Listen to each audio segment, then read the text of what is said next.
Thank you. So this meeting will now commence at 6:05. The first order of business is roll call. Can we please commence roll call? Absolutely. Student trustee Jocelyn Bravo. Student trustee Bravo. Absent. President Kumar. Present. Thank you. Vice President Ahmed. Present. Thank you. Treasurer Nina Manudi. Present. Thank you. Chief of Staff Omen. Chief of Staff Timothy Omen. Absent. Chairwoman El Adawi. Present. Thank you. Chairwoman Nadala. Present. Thank you. Chairwoman Udaitek.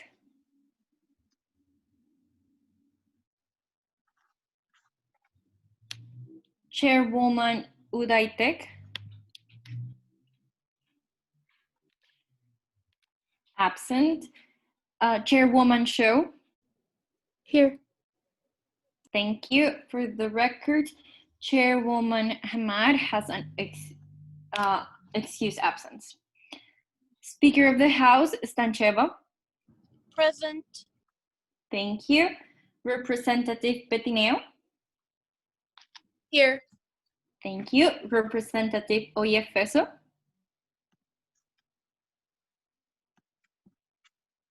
Representative Oyefeso. Absent. Representative Reese.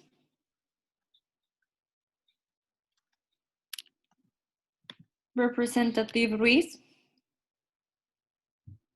Absent. Representative Nehi. Present. Thank you so much. Representative Aranda Ortiz. Present. Thank you. Representative Abdel Salam. Present. Thank you. Representative Silvaraj. Present. Thank you. Representative Almendras. Present. Thank you. Representative B. Present. Thank you. Representative Fernandez. Present. Thank you. Representative Villa Gomez. Present. Thank you. Representative Hack. Present. Thank you. Representative Nguyen. Present. Thank you. Representative Suresh.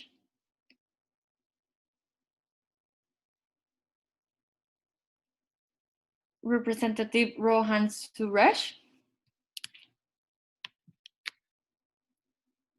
Absent. Representative Bilba Sigamani. Representative Bilba Sigamani. Absent. Representative Khan. Present. Thank you so much. Representative Malik. Present. Thank you. Representative Ovire. Present. Thank you so much. Representative Henry. Representative Nina Henry. Absent. Representative Chris Mann. Present. Thank you so much. For the record, Representative Kayla Taylor has an excused absence. And that concludes roll call. Thank you. So roll call has been recorded. Next order of business is reading and approval of the minutes. Please take this time to read over the minutes.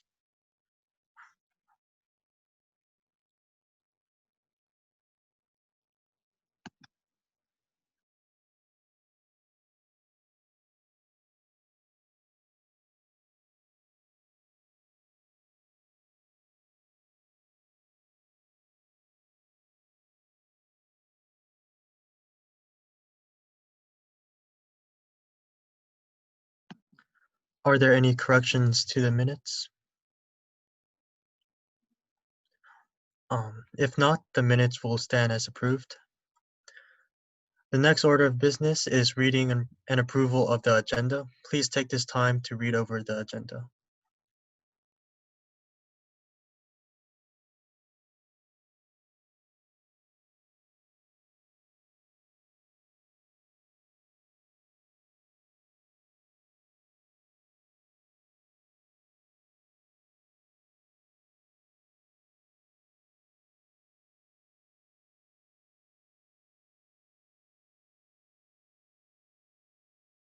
Are there any corrections to the agenda?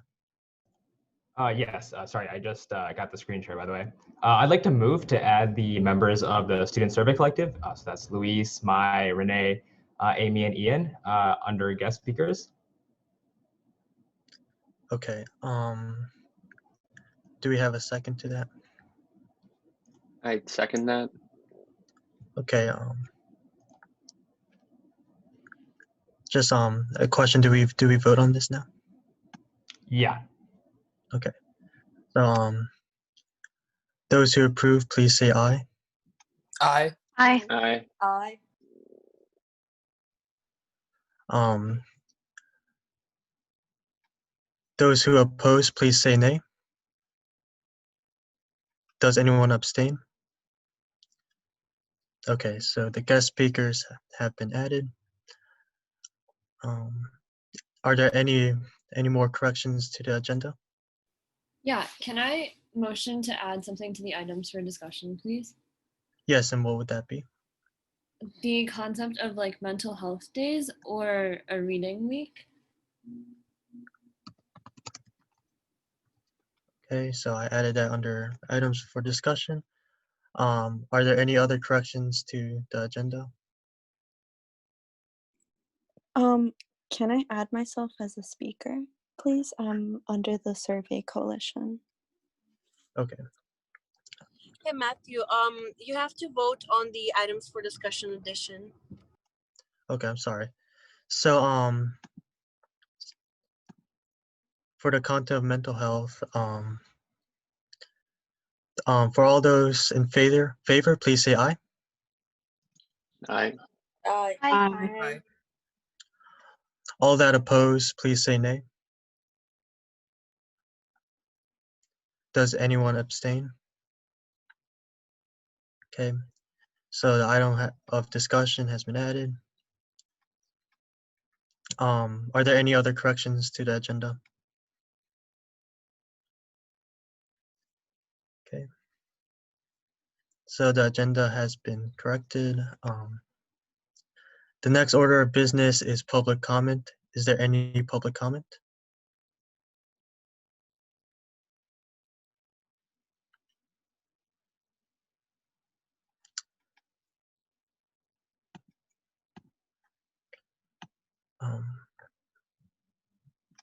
So if there is no public comment, we'll be moving on to the next order of business. And the next order of business is guest speakers.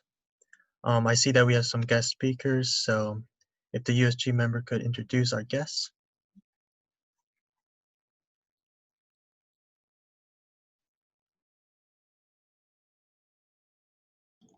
Yeah, I think that the first two guest speakers, Dean Wright and Cynthia Rosales, were both actually called by our advisors, but I'm happy to introduce them. Dean Wright was a former advisor for the undergraduate student government, and she serves as the Associate Dean of Students, and Cynthia Rosales is also a member of the Student Affairs body at UIC, and she works very closely on student elections. And that's what they'll be speaking on. Hi, everyone. I hope well. It's so nice to virtually see some of you and some familiar faces. I hope the semester is going well for you all. Thank you for setting aside some time for us to pop in and talk a little bit about student elections. They are around the corner, so we wanted to get a head start at start having some of these conversations and sharing our projected timeline for you all for next semester. So do I have ability to share screen here? Yes, I can pause my screen share or stop sharing. Okay. Awesome, thank you. So I'll go ahead and share screen. I just wanted to show you the updates to the student election website because I feel that that's the best way to kind of share the timeline that we have for this next semester. I'm actually getting a pop-up on my screen that says that the host disabled participant screen sharing. That might need to give me individual access.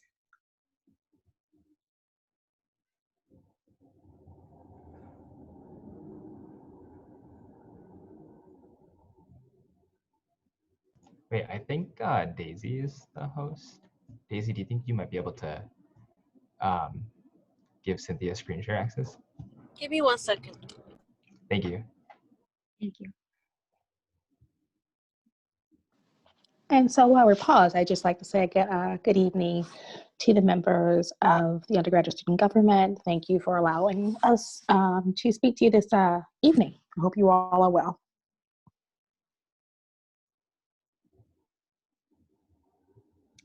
Awesome. I think I just got co-hosted in. Okay, let me go ahead and share this. Okay. So I wanted to start here just so I can share the link to access the student elections. It is the same from last semester and years before, but it is go.uic.edu/student elections.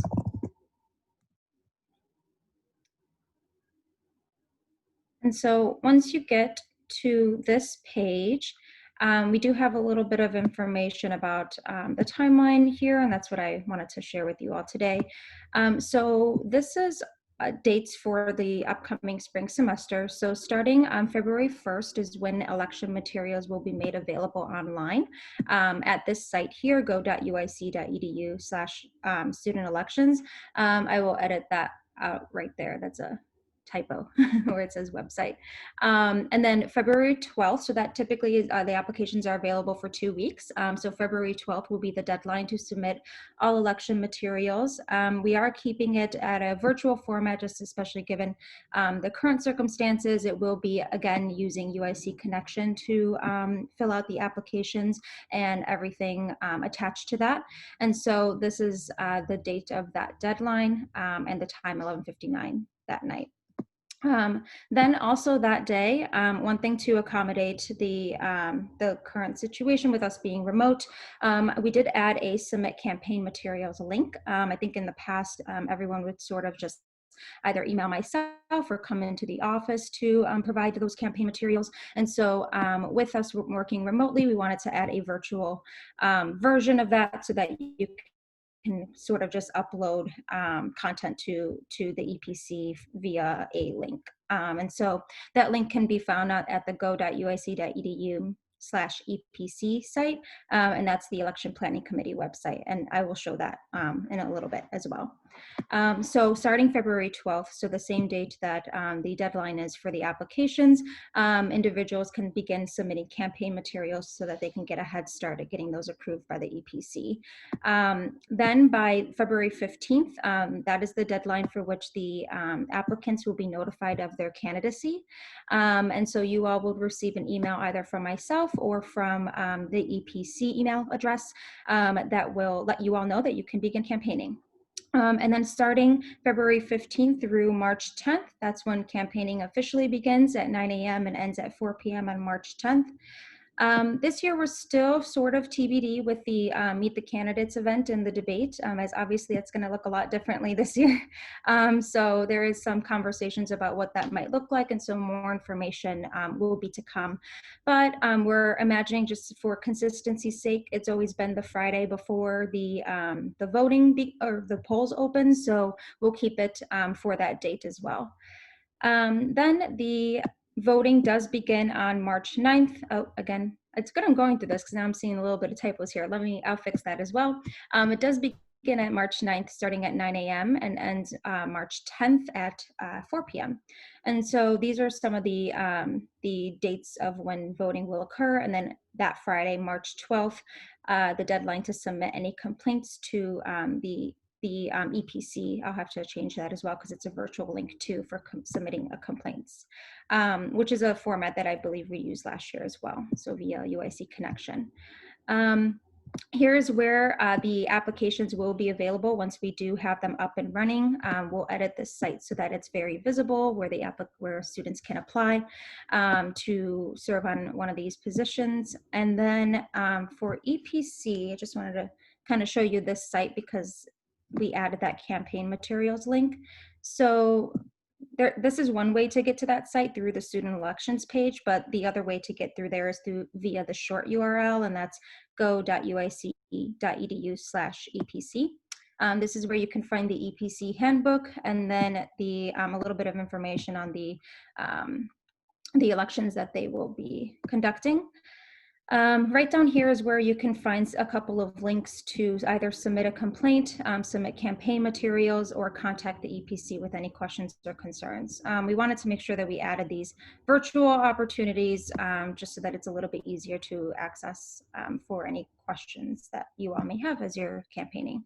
And then I think one thing that I wanted to just also mention is that typically we do in these meetings request some sort of budget from the USG to conduct student elections for the following semester. This year we do not foresee any at this current time, but if that does change, we will be sure to contact you all just to make that request in terms of budgets.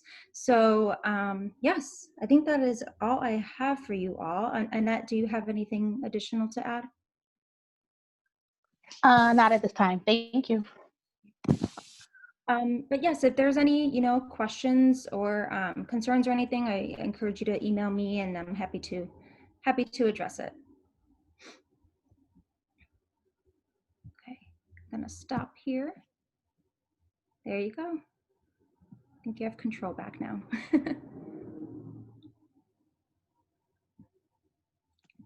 Thank you. Does anyone have any questions? Yes, I do.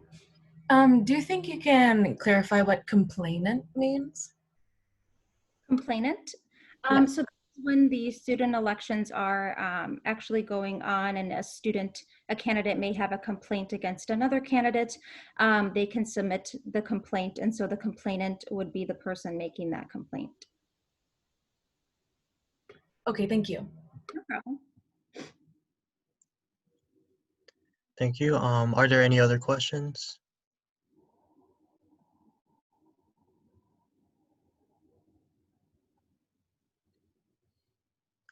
Okay, so if you do have any other questions, you can, I guess, always contact them. So moving on to our next guest speaker. Yeah, thank you for speaking here with us. So if a USG member wants to introduce our next guest speaker. Yeah, thank you, Matthew. Hello, as most of you know, I've been reaching out to many parts of campus in hopes that we can spend the money allotted to us effectively and to benefit the undergraduate student body. USG, having worked well with the library previously, I reached out to them. On behalf of the library, I introduced to the body Assistant Professor and Librarian Jennifer Jackson, as well as her colleague, Undergraduate Engagement Coordinator, Teresa Moreno. Good evening, everybody. Thank you so much for allowing myself and my colleague Teresa the opportunity to speak with you all today. Well, in speaking with Anshu, I presented two possible options. I'm gonna go ahead and put the links to those options in the chat. I'm not sure if everyone has had the opportunity to see what we discussed, but what was presented were two options for phone charging stations. The first option, the $800, is just a single standalone charge. So it would just be for one phone. The second option would be for a charging locker. So that could hold up to 10 phones. And so both of those options were presented. I met with the Treasury Committee. I think we had a good discussion. For the second option, of course, that would also be a joint purchase. So that would be something that the library would be able to share the cost on. The other great thing about both options, we can put kind of customized wrappers on them, and so we can also clarify that these were purchases made by USG and the library.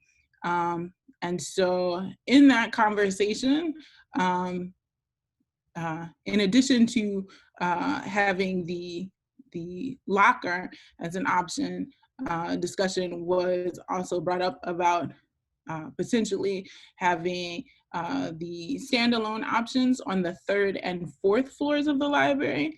The locker would be on the 1st floor in the Idea Commons. For some of our more older students, for those that remember Dragon Dollars, there used to be a Dragon Dollars machine on the 1st floor in the Idea Commons. That is no longer there, so the charging locker could potentially go there. There's already an outlet there, the space is there. In terms of where the options for the 3rd and 4th could go, that's still up for possibilities. Of course, it would need to be by an outlet, an electrical outlet, but this is what was presented. And so at the time, the Treasury Committee seemed like these could both be feasible options. And so I just wanted to present that to you all. So yeah, I will stop talking. If my colleague Teresa wants to add anything. No, nothing. You said it beautifully. And also just hi, everyone. It's nice to get some face and name recognition. So it's good to see y'all. Does anyone have any questions or ideas they want to throw out there? This would be the perfect time.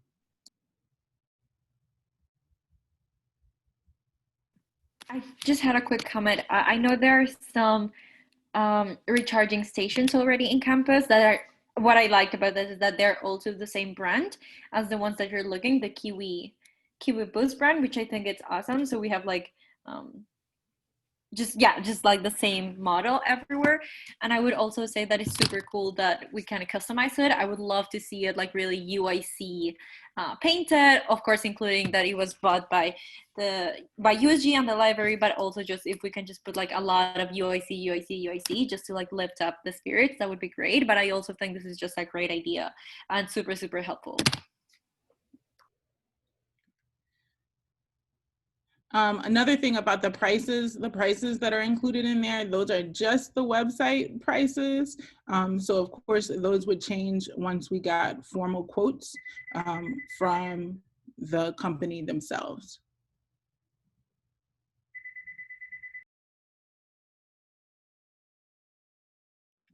Thank you. Are there any additional comments or?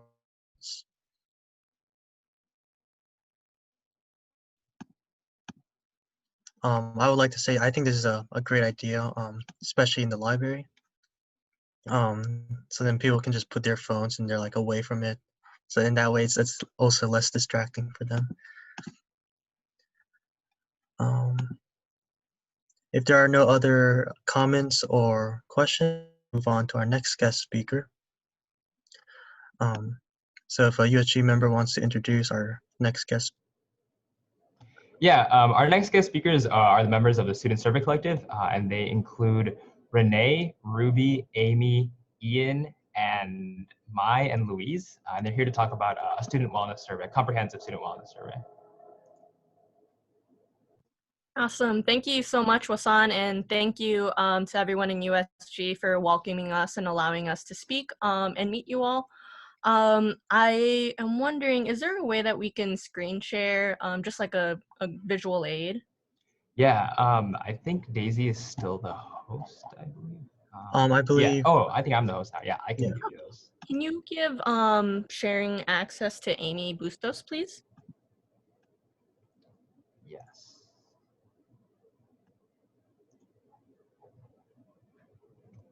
Yeah, you should be good. Thanks so much. So just to give a little bit of background on myself, my name is Renee Mijares Encinas, and I'm a senior at UIC in the Gender and Women's Studies program and Global Asian Studies. And I'm also the co-chair of the Global Asian Studies Student Advisory Board, as well as the finance chair of a student group on campus called Anak Bayan at UIC. And we are a part of a coalition of different student organizations on campus that have been spearheading this comprehensive student-oriented survey to allow us to understand what our peers and fellow students at UIC are experiencing, and to document those experiences and help us guide us in the campaigns that we're building. So one of the main reasons why we wanted to reach out to USG is the ways that y'all have been creating so many student-oriented campaigns throughout the semester, making sure that the university allows us to have that pass fail or credit no credit option, as well as the campaign for the ethnic studies requirement. So kind of our approach to the survey is really being able to document what those student needs and demands are, right? So what is the student support for the campaigns that are being spearheaded on campus? And so just to give background on how this came to be, at the beginning of the semester, me and another classmate, Amy, who's actually a part of this call right now, we started talking with our classmates and realized that across the board, students were burnt out already by the first, second week, right? It already felt heavier than previous semesters. And a lot of folks were struggling with their mental health, struggling with work and school load that they couldn't balance, let alone the kind of concerns around COVID and just the safety of ourselves and our families. And so even before the UIC administration released the survey that they sent out not too long ago, this was something that was already in the works for us. And kind of the main distinction between the two is that, right, many of us submitted our responses about how we're doing this semester to the university, but we don't feel like the responses have been adequate, right? What has the university done to really address the mental health concerns, the lack of kind of a living wage that folks are experiencing, the economic hardships, right? And so that is how this survey was born. And so the purpose is to collect quantitative and qualitative data on student experiences at UIC during the COVID-19 pandemic.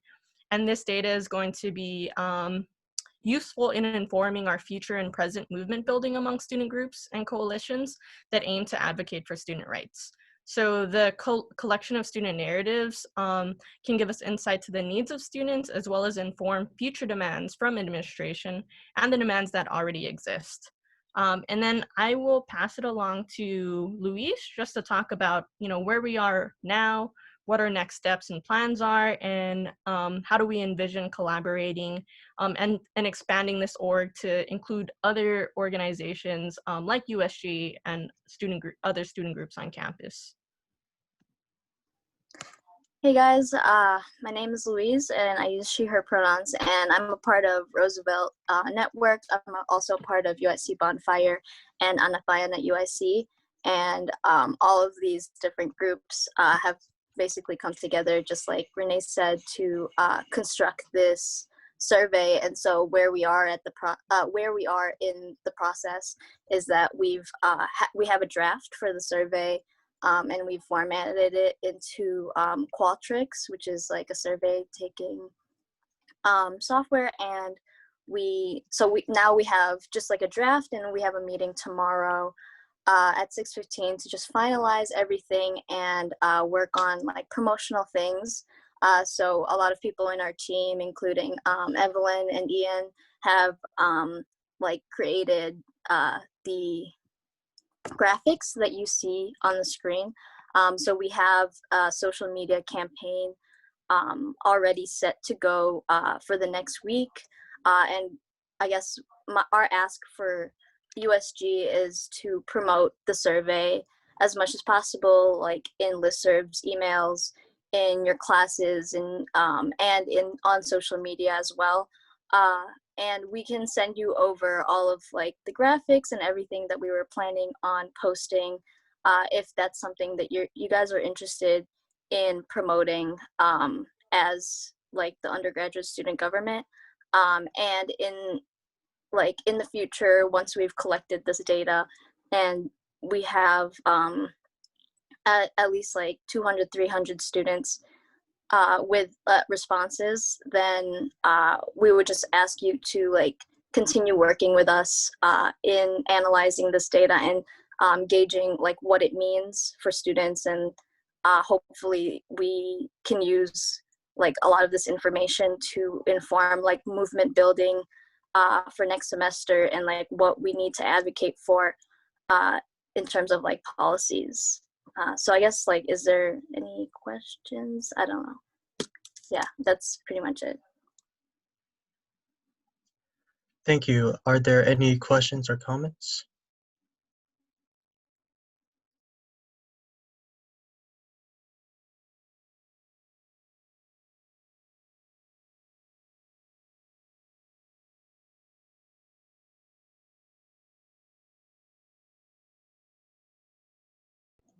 I've got a very quick question. I mean, I've seen the survey before, but would you be, I mean, if you have it on hand, would you be able to just kind of like go over it just very briefly?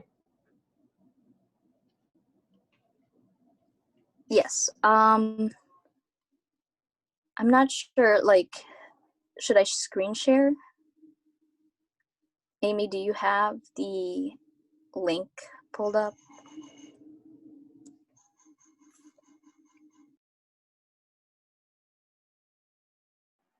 Give me a minute while I get it.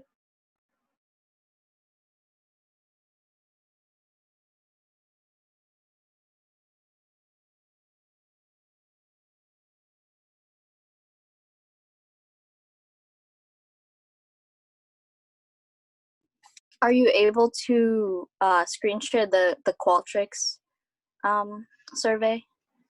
Yeah, I'm just getting it from my email. So, Okay, thank you. So in the meanwhile, I do have a question. What type of policies are you looking for the survey to push for? For like policy wise, we were hoping for like the no credit option for this semester. We were hoping for other policies like banning like mandatory attendance and like things that center like around student wellness. But we also want to like think big and like advocate for like better like mental health services, just better services along like across the board. But yeah, we hope to use this data to like find certain policies that people need and people want.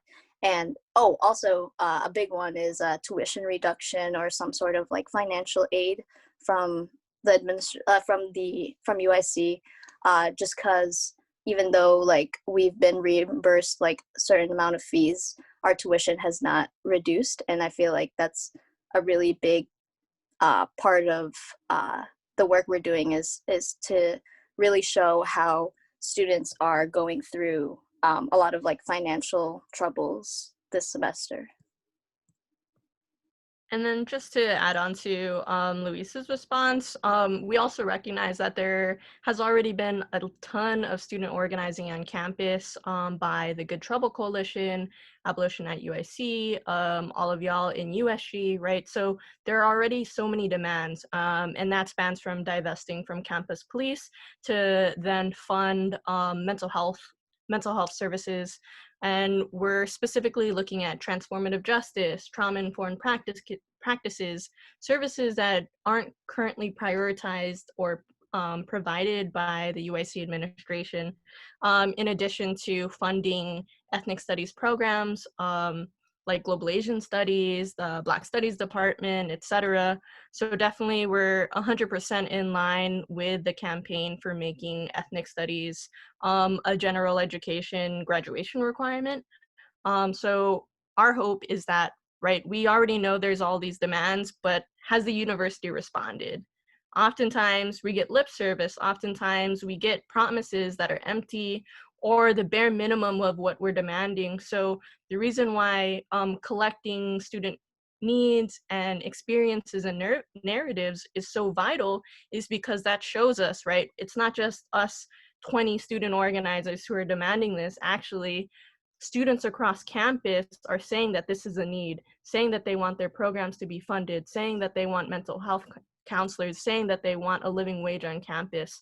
So this is all to say, right, we really want to create campaigns that are reflected by student demands and experiences. And so we really want to support student groups like USG on campus. And then we have, so thank you so much, Amy, for screen sharing what our survey looks like. And so you'll see that there are also different sections to the survey. So we have questions based on demographics, right? Understanding how people's identities are also shaping their experience during the pandemic. Close-ended questions, open-ended questions. That way it's not just strongly agree to strongly disagree, but students also have a chance to create more nuanced and more in-depth responses to the questions that we have.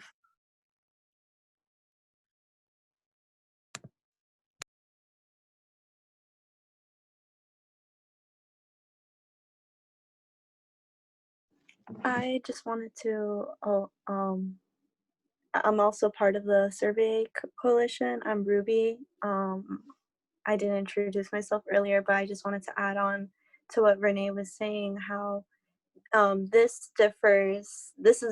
We wanted to distinct ourselves from the UIC survey that was sent from Provost Susan. And after, it was very biased.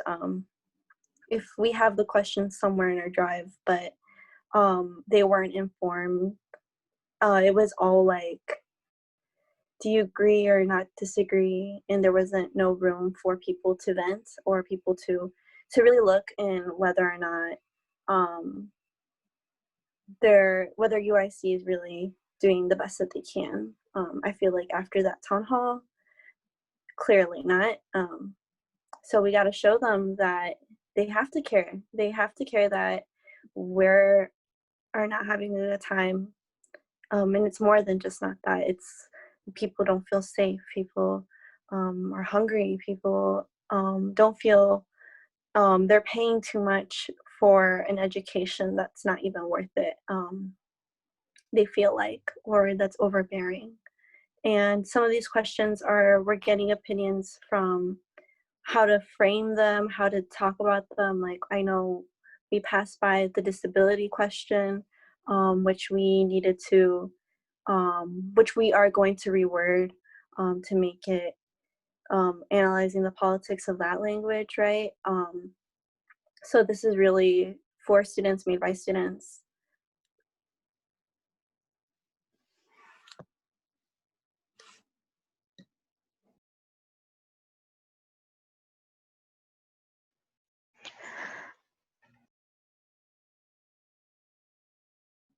Thank you.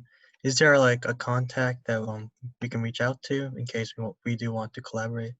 If a USG member wants to collaborate with you?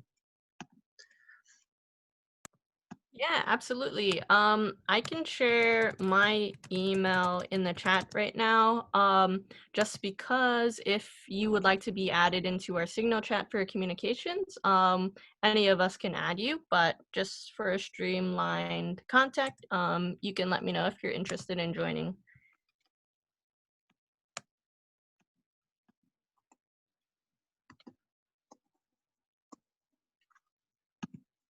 Thank you.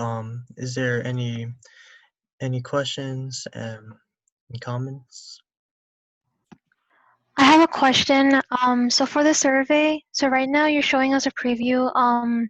Is there a specific day, like is it specifically this week or next week that you're gonna present the survey? Or would you want like USG to help you guys out in terms of spreading this survey out to students, to staff members, to our professors? So we were actually planning on finalizing the survey tomorrow and then releasing it on the 25th of Wednesday.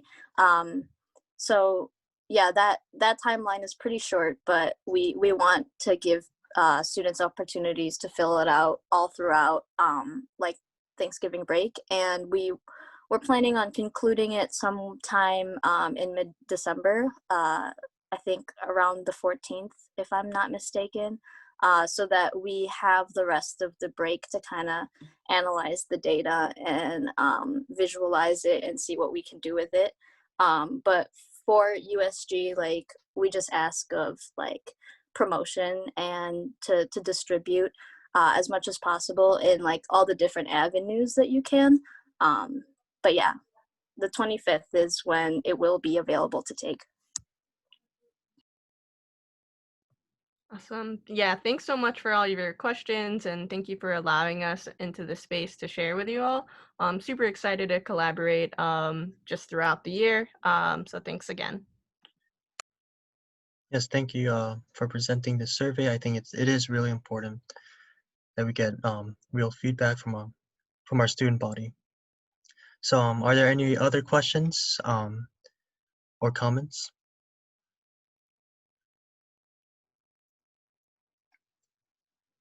Okay, thank you. Are there any other guest speakers? And if so, if a USG member wants to introduce them. Okay. So now we'll move on to the next order of business, which is ex officio reports. May we please have the report of the advisor? It's great here. I have nothing to report. Okay, thank you. Next order of business is officer reports. May we please have the report of the president? Yes, thank you. Sorry, let me scroll first. I just want to start out by just recognizing that today is the anniversary of Ruthie George's passing, and so it's definitely a tough time for everyone at the USC community. So if you ever like need any support or anything like that, like we're all like always here for you. And so there are a couple things that I want to talk about, and actually this document I realize is the wrong one, so I'll just read off of the one that I have on my screen. But yeah, we had the town hall last week with the chancellor, provost, and vice chancellors, and we had a lot of conversation about all sorts of different topics, everything from COVID safety issues to policing on campus, to racial equity, and the credit no credit policy. And they committed to some very specific asks that students had advocated for in the space. One important thing, of course, was this issue with COVID testing at the Rockford campus, where they literally had no COVID testing. They also committed to supporting like menstrual products in high traffic bathrooms, so making sure to sustain that program.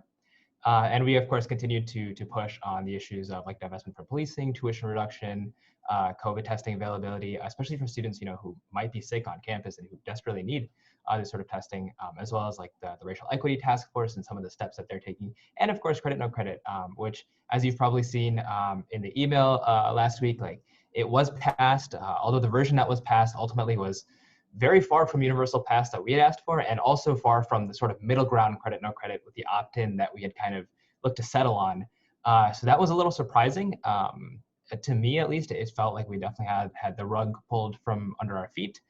But there's not really much that, I mean, we definitely tried to push to keep fighting on this.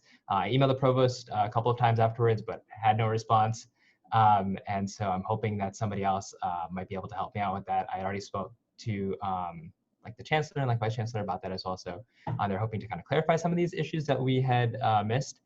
But one of the things that they're looking to add on to what we've gotten so far is also extension of the withdrawal date, so that students are able to withdraw from a course up until the very last day of instruction. So I think that's also one important thing that we had again asked for. They had agreed upon, but they ended up not implementing. So I'm like a little hesitant. And then in terms of policing, like we had the use of force subcommittee meeting on the public safety board. And so we're calling for several specific measures, including like the creation of sort of like mental health crisis counseling program at UIC, a program that essentially might be able to respond to mental health crises at odd hours of the day instead of policing. And of course, one of the important things is increasing resources to the Red Car program and student walkers, so that you might have somebody who's available to take you from place to place on campus, again, as an alternative to calling a police officer at the hour. And one of the things that we had also advocated for specifically was the issue of students who are homeless or housing insecure, who might be living out of their cars, and calling on UICPD to not evict these students, and they were very receptive to that idea. The incidence obviously isn't very popular. It doesn't happen too many times, but over the past 5 years, it's happened once or twice. And so they agreed that this was something that they didn't necessarily need to police, and everyone else on the police safety board was also in favor of that. And one thing in line with that also is something that we're going to continue to call for, which is for UIC to further invest in wellness center resources. Specifically, what we're interested in is a space for housing for students who might be housing insecure. A little bit of research that I've done on this has shown that similar projects have been created at like UCLA, and it actually only cost them about $20,000, which is well within our USG budget itself. So Anshu and I are continuing to have conversations with the Wellness Center, as well as Vice Chancellor for Administrative Services, to sort of see if we might be able to launch a project like this. I think it would be very useful, and a couple of folks have already reached out mentioning how this would actually be pretty important to them. So. And then kind of like moving forward, we had like the Racial Equity Day of Action last week on Thursday, and there were a total of 77 participants. So thank you to everyone here. If you sent an email, shout out to you. And of course, we met with the student organizers for the comprehensive survey. Thank you for them for speaking today. And then moving forward to talk about this, the movement against sexual violence, we put together a letter calling on the Brothers of Omega Delta to take action. And I also wanted to clarify some of our future goals. Some of the things that we're looking to do is reduce the sort of scope of mandatory reporting, so that students might be able to talk about incidences that occurred to them with peers or with mentors. I also had a meeting with Dean Ellis earlier today to sort of kind of like further clarify some of these points. Like the amnesty policy, which they already have, but there's a really interesting project to reduce the length and the duration of Title IX cases that would essentially use like deputy Title IX chairs to sort of distribute the amount of like the pace at which this project, the pace at which a Title IX case might go, so that we're not seeing these extraordinarily long, like 1 year long cases. Some of the other things that we're looking at specifically are pushing to increase accountability of student orgs that are involved in these sorts of sexual assault allegations, and potentially a removal from campus, as well as increasing the community standards or creating community standards specifically aimed at various groups student groups on campus. And one of the things that's of course in line with the demands of students from the summer is hiring of the Transformative Justice Coordinator at the Campus Advocacy Network. And one thing that I also learned today was that the Chancellor is looking at a report from external advisors specifically towards prevention of sexual violence at UIC. And then I have further some more notes from this meeting with the Chancellor earlier today. One of the things that he mentioned specifically was about, sorry, this is very, very long. One of the things that he mentioned specifically was for next semester, again, like we're looking at a predominantly hybrid model of classes where it's going to be completely back-ended, where you're going to be offline or you're going to be online for the entire first half of the semester, and then some classes might be in person as we near the end of the semester, so about like March-ish. UIC is also a leader on the vaccine trials, so we're likely going to be one of the organizations and one of the institutions that gets access to a vaccine earlier on, and they're currently working on plans to distribute these vaccines as well later on in the spring, and we're hoping to be a part of that. There's also a potential that this might mean that we'll have an in-person graduation for students that are graduating in the spring. We also asked in this meeting for them to continue to commit to dropping the ECT SAT requirement, and they agreed to that. One important thing that we talked about specifically with student wage rate, undergraduate student wage rate, so student workers who are being paid like $11 or something super, super low like that, very far below the Chicago City $15 minimum wage. And we brought up this issue, and they mentioned that they are committed to reaching that $15 minimum wage. It's just going to be a phased-in approach. So every year, starting since last year, actually, they've been increasing the wage of undergraduate student workers by $1. So we're hoping to continue to keep on holding them accountable on this and pressuring them on this to make sure that they are aware of this and that they're not kind of backing out on this promise. And yeah, that's pretty much everything from my report. If there are any questions, I'm happy to answer them. I have a comment. I'm not sure if you would like to hear this, but because it'll probably just make everyone upset, but University of Illinois at Urbana-Champaign has like an actual credit no credit policy now, and you can withdraw up until January 5th. Yeah, was that from the Friday Senate thing, or was that? No, that was sent out today. Ah, okay. Yeah. Yeah, that's intense. Yeah. I remember reading about that at the Senate level and how they had like approved this, but they like weren't going to go forward on that. But of course, that's obviously very upsetting that UIC decided kind of opposite. Yeah. I had another comment also. Here I can. But for the mental health crisis counseling, like under policing, this is just something that I learned recently, but it's, I guess, normal practice for you to be able to call the police department and then have them do a wellness check on someone. And essentially what that is sending them to the door of like this person's place and then having them just kind of run through some questions to make sure everyone is doing okay. But like if you tied that service to then having like social workers go to the door instead, and then publicizing that as an option, because I didn't know that was the thing until very recently. Yeah, I'm really glad that you brought this up actually, because that's exactly part of the conversation that we had, and it's that these wellness checks don't need to be carried out by campus police. They can definitely be carried out by this exact sort of crisis counseling service that they're trying to put together. So I'm very much in favor of exactly what you just mentioned.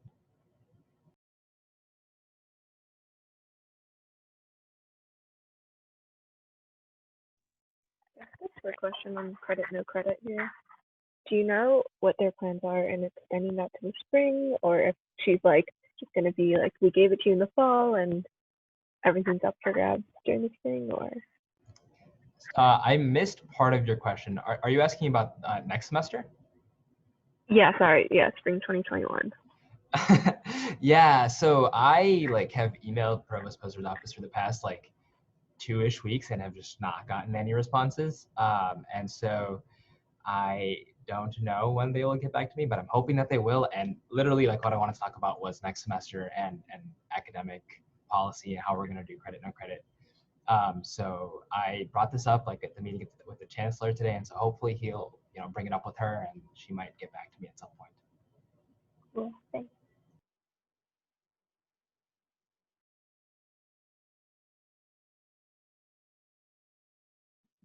Thank you. Are there any more comments or questions? I just want to say, when people got the email for credit, no credit, a lot of people were happy. People were talking about it in the group chat. So, and it's great that I use it kind of like as propaganda for promoting the USG. Okay. So next we'll move on to the report of the Vice President. Thank you. Good evening, everyone. Happy almost end of the semester. We're almost done. So to start with like the Mental Health Coalition updates, I had a meeting with Dr. Joe Hermes this week. Safe to say that was a little less than what, we did not get much out of it, but there are a few clarifications in terms of the directions that we want to go. So in terms of the search committee that I talked about last week, there is a student representative on the search committee for the hiring process for new staff at the counseling center, but they're not allowed to tell us who that is. My biggest question in terms of that is, how do we ensure that their hiring process between this semester and the upcoming year with like the student fee increases, how do we ensure that that process yields the diversity that we've been pushing and asking for, so that students actually feel like the mental health support resources that they have represent their identities as well? And then how do we also hold administrators and people in the positions to be making those decisions accountable to the fact that we have been asking for that? So I then also had a meeting with Vice Chancellor Tolliver earlier today, and there were some suggestions that he had regarding ensuring that that process goes kind of how we would like it to. And likely he will set up the review of the counseling center that happens like on a cycle every, I forget how long it is, but it happens on a cycle. He'll make it so that the focus groups that we are trying to run will coincide with that cycle. So there will be an external consulting service that conducts that review. So hopefully the data that you get from that allows us to build a better case for, yes, we want like this kind of diversity in the counseling center, but we also want these other mental health resources the university can provide. So that was that. And then so I found a contact today that would help me understand what telehealth resources can be offered through Campus Care. And then we also finalized the information that we want from all of the wellness resources on campus, and we'll be reaching out to them.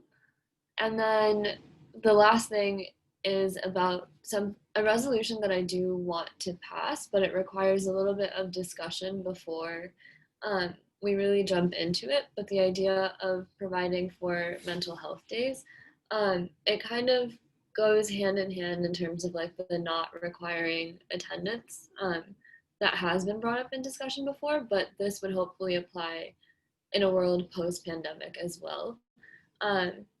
And when I mentioned this to Vice Chancellor Tolliver today, he also suggested looking at the idea of a reading week and adjusting our calendar so that we have a reading week. And so that's something that I wanted to discuss and hear people's ideas on. And then in terms of other projects, it's still the same from the last few weeks. The only big update on that is that I finally received the bill text from the student government at U of I regarding like policing and university ties and divestment. And so hopefully I'll be able to look through that soon and we can discuss if we want to do something in support. And yeah, that's it for today.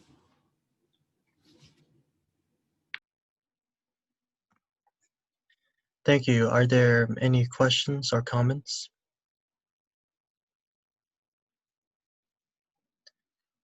If not, Oh, Matthew, I think you muted yourself. Sorry. oh, I'm sorry. Thank you. So next we'll have the report of the treasurer. Thank you, Matthew. So the Treasury Committee met with the Associate Professor and Librarian Jennifer Jackson regarding the USG and library collaboration, and we'll talk more about that in items for discussion. And the Treasury Committee also met with the Executive Director of Student Transitions and Connections, Kelly McCrae, regarding USG and Commuter Center collaboration. So there might be some possible furniture or electronic purchases that they might introduce to us, so I'll discuss that more in detail next semester. The Treasury Committee also met with a new club on campus called Laugh Out Loud at UIC, where they presented their vision of a laugh therapy event, which would be held virtually. And they requested USG pay speaker fees, no more than $500, which we will discuss more in detail. I'll be inviting both the Commuter Center and Laugh Out Loud to a general body meeting so you guys can ask them questions. I'll also be reaching out to the Wellness Center, like President Hassan stated before in his report, and the UIC orientation to discuss some possible collaborations. I'll also be working with Vice President Hannah Ahmed to collaborate with the Counseling Center to see if any purchases can be made to make the Counseling Center more effective.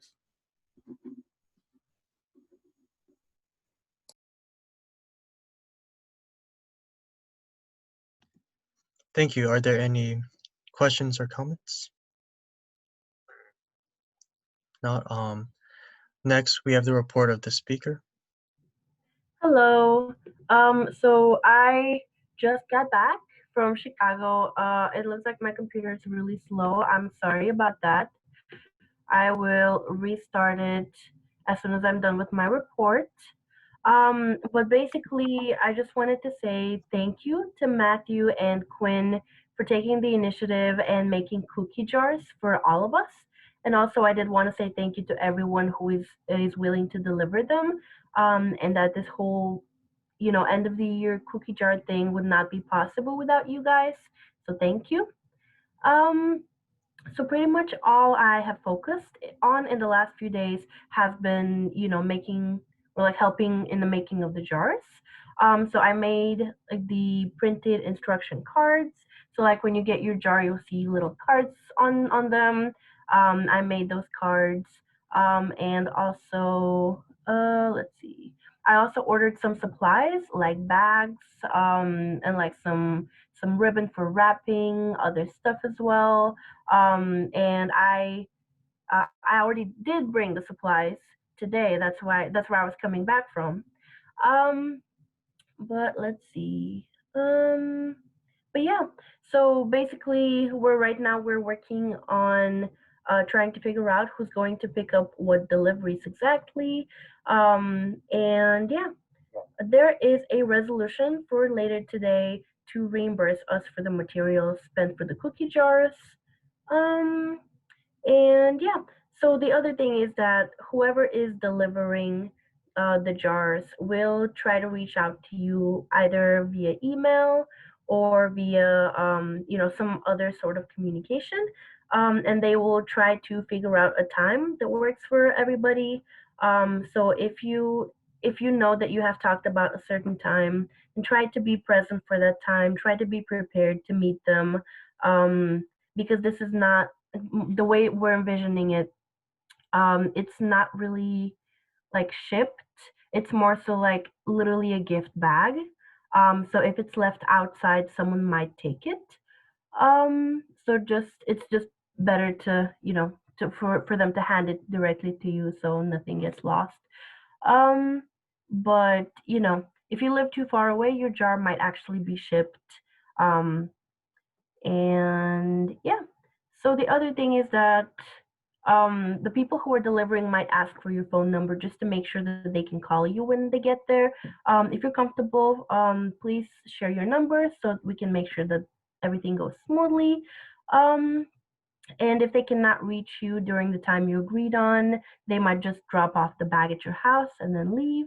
And obviously, we want to prevent that because we don't want it to get stolen, but try to be there to receive it if you can.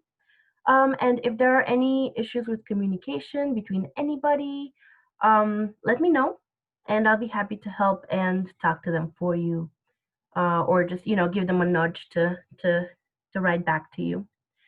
Um, but yeah, so for the end of the year party, Matthew and I met on Tuesday for our weekly meetings, and we discussed that we think that the end of the year party should be after finals week, just to make sure that there is no stress, nothing, none of that, and we can just relax and have some fun. Um, we are still debating on the date and time, and we can talk more about that during items for discussion. As of right now, I believe we agreed on December 19th at around 6 o'clock, which is a Saturday. That's what we agreed on, but we can definitely change it because it's not set. It's not set in stone yet. And then also please think about what games you would like us to play, how long the whole thing should be, and so on. And the last thing I think on my report will be the Secret Santa game. So if you signed up for Secret Santa, I will be adding everyone's email addresses to a website that assigns you your person. And, you should get an email about it, and it'll tell you who your person is, what their address is, and then you would have to send them a letter. And that should cost you no more than 1 to 2 stamps. So it'll be no more than like $1.10, depending on how heavy your letter is. And then what to put in the letter will be shared with you later. We're going to discuss that probably tomorrow. And there will be a deadline for that just to make sure everybody, sends them on time. And yeah, that's all for my report. But I did want to yield some time to Matthew So Matthew, if you wanted to talk about anything. Yeah, so in terms of the end of the year party, yeah, we're planning a few activities, which we'll talk more about in the under items of discussion. We're thinking of like playing a movie at the very end, where you know you can just stay if you want to watch the movie, and we would like to have some recommendation on what movies you guys would like to watch. I was suggesting Elf, and Daisy was like more pushing for like Home Alone, but we want to ask you guys what movie you guys would like to watch. Yeah, so the cookie jars, yeah, we'll deliver them in person. If you're too far, we'll just ship it to you. Doesn't matter where you are, we can get it to you. And yeah, I highly encourage that you participate in the Secret Santa. It's something nice to receive, you know, just a written letter, know that we're actually real people. You're getting something physical, and it'll be there's gonna be like an activity to it, and yeah, and that's all I have. Are there any comments or questions?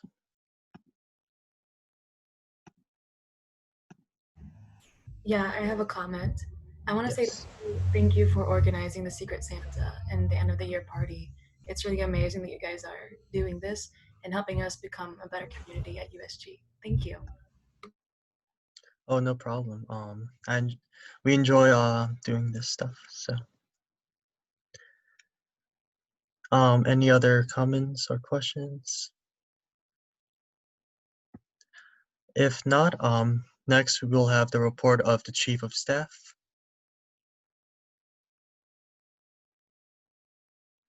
I believe the Chief of Staff is not present today. So next we'll have the report of the Diversity and Inclusion Committee Chair.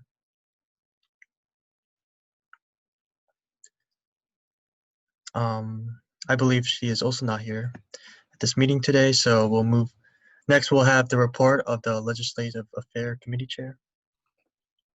Hello, hope everybody's doing well. Hope everybody's had a good start to their week. I had a paper postponed for today, so I left it to last minute again. So that is what I've been doing this week so far.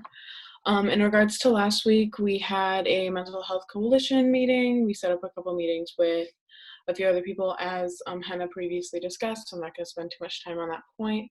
Hannah pretty much touched all the points that we were discussing. And then there's also a survey in the works that I'm just going to kind of look over when Hannah's sends it over. So that's going to be done by this week as well. So that's awesome. There was also an IBHE meeting, which is the Board for Higher Education. That was on Friday. And then we also had a committee meeting on Thursday. And these were pretty central to discussions of mental health, Title IX, graduate student programs, and the amount of money that graduate students get and how it's not a livable wage. And these were discussions that we had in regards to schools all over Illinois. So it was pretty cool. My next point, working on the sexual assault task force. I may rename that just because there may be other task forces that are doing the same thing and we don't kind of want to muddle that work. I'm planning on starting up a group me that was supposed to be done today, but as I said before, I'm working on a paper that I've been kind of writing all day, so it's been kind of difficult to finish that up. I think there'll just be a lot of the discussion is going to happen initially over GroupMe, and then on a secondary note, we'll probably start having meetings over winter break to just discuss plans and making sure that students and faculty alike are held accountable. And then we had our last committee meeting of the semester. We had guest speaker Frederique Desrosiers. She was the vice president of student government 2 years ago now. So it was really awesome to have her back. She's also currently the chief of staff for Lakeisha Collins, Representative Lakeisha Collins of the 9th District. She's also a Chicago Votes Fellow, so it was really cool to have somebody who works so closely with the surrounding UIC communities come and talk to us.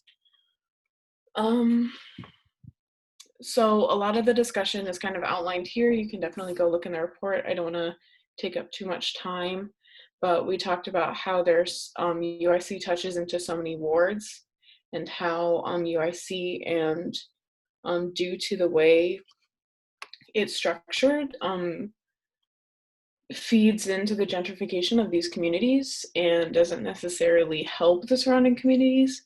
So we kind of put together some action items, and I think the main two that we're looking at is working with schools and I guess just like centers around UIC and having students kind of give back in that way, and also make sure that there is a line of communication between those programs, just because those are students that you would expect to be kind of directly pipelined into UIC, but instead they're pushed to different places because of gentrification, going to city colleges because it's cheaper, or going to historically black colleges. And I think UIC has not done the best job in trying to push those students, the students that are in the wards that we occupy, to come to UIC. So that's one thing. And then the second thing, which is more of a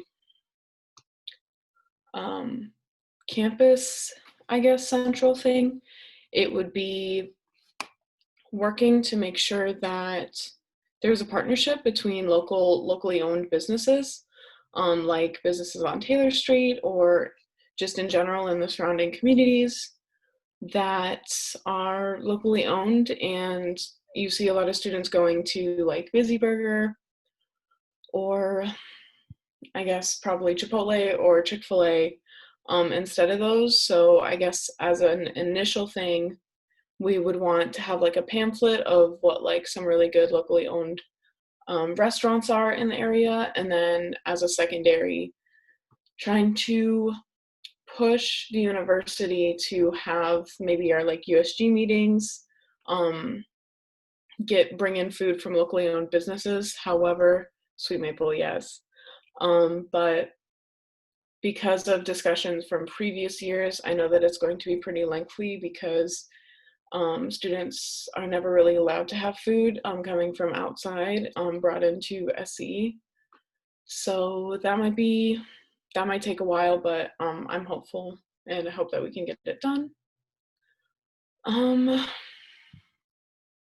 In regards to specific members of the committee,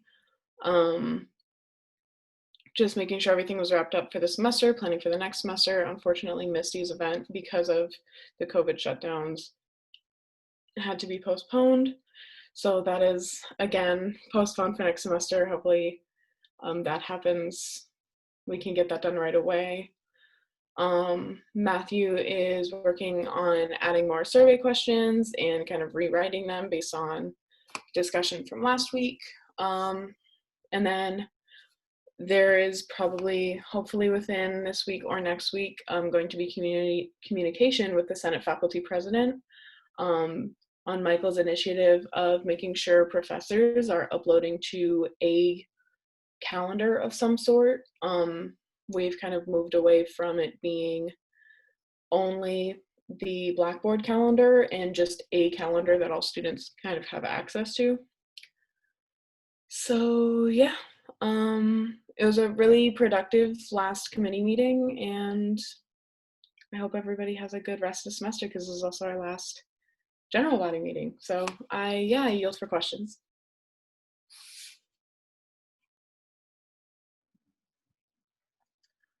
Are there any questions or comments? So I do have like a comment, I guess. Like I have an idea for like helping out the small businesses around UIC. Like what if we like collaborated with them, like asked them if a student like presents them like with an ID, with like their iCard, they get a discount, and that way it gives an incentive just for students to to give business to these small restaurants? Is that like something that the USG could do? I definitely think that's something. I know that a lot of orgs on campus have communication with some of the restaurants that are around UIC, just like for like fundraising things and stuff like that. But I also know that a lot of the restaurants, especially on Taylor Street, already have that 15%. So I think it would be a matter of potentially asking, yeah, but at the same time, maybe also putting those like on a pamphlet and saying, oh, these are the ones with the 10% off, 15% off for UIC students if you show your iCard as like an incentive to go there over other places, I guess, which is really cool, yeah. Okay, yeah, I didn't know there was already a discount because I've barely been on campus. But yeah, I think we should like make like a list or pamphlet for students to see. Are there any additional comments or questions? If not, next we have the report of the Public Relations Committee Chair. Yeah, of course. So hi, I just want to say have a wonderful Thanksgiving week. Good luck on finals and have a wonderful winter break. So I don't really have much to report on. I've been working on what I've been working last week. I've been working on YouTube and fixing it and uploading it. And then I'm working with Tega to help her promote her events. And then I've created a feedback form for undergraduate students so that they can tell us what they think about USG and what they'd like to see from us in the second semester. So today I've had our last PRC meeting for the fall 2020 semester, and it was quite productive. I'm pretty proud of us. So we're making plans for what to do during Thanksgiving week, sending out surveys on Instagram, trying to get engagement from students. And then we plan to also continue to engage students during finals week by posting tips and affirmations that they can do this, and many more resources for them to take care of their mental health and then stress and such.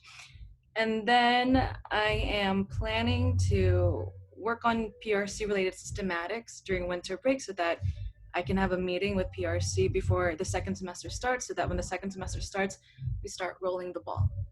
And also, can I ask that the cabinet members stay for a little bit after the end of our meeting?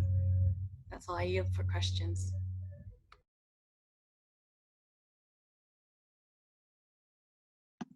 Thank you. Are there any questions or comments? If not, next we have the report of the Student Affairs Committee Chair. Hello, everyone. I hope everyone is doing well and staying safe. I have a short report this week. So first, I had my weekly meeting with my committee. It was actually our last meeting of the semester. So we just did our weekly check-ins. We talked about initiative updates and progress, kind of like working with what we finished, as well as what we're going to start for the next semester, as well as some work that we might work on over winter break. I also met with Senator Robert Peters. He is the current Senate for the 11th District, which is the district that President Obama was in before he became president. And I just had a meeting with him where we spoke on professional development. We spoke on professional development, community organizing, and advocacy. And yeah, also finals are coming up, so good luck to everyone, and I hope everyone has a great holiday break. And before I yield for questions, Tega wanted me to mention that the link for her Giving Tuesday has actually launched. I will send it to Daniela so she could put it in the meeting recap. But if you guys could possibly donate to the fund, it would be matched. So if you gave $10, they'll be matching your donation for $10. So technically you'll be giving $20. So again, I will link that link. I'll give that link to Daniela so she can include it in the email meeting recap. And there should be some posts about it on USG's Instagram over the next few weeks because Tega's been working with Aitana to get that rolled out. And yeah, I hope everyone is staying safe, staying healthy. Also, rest in peace to Ruth. You are gone but never forgotten. I yield for questions. Thank you. Are there any questions or comments? If not, next we have the report of the Campus Life Committee Chair. Hey, hi everyone. Hope you're having a good week. This past week, I had a meeting with Joe Hermes that Hannah talked a little about. We basically talked about the open positions in the counseling center and their process for filling those positions. And like Hannah said, they've created a search committee with one student representative on it. And he shared with us that in the future he hoped to have a selection committee with more students on it. So they would be actually selecting the candidates for the job. So that's something to look forward for in the future. And we're hoping to have a follow-up meeting to discuss more on the subject.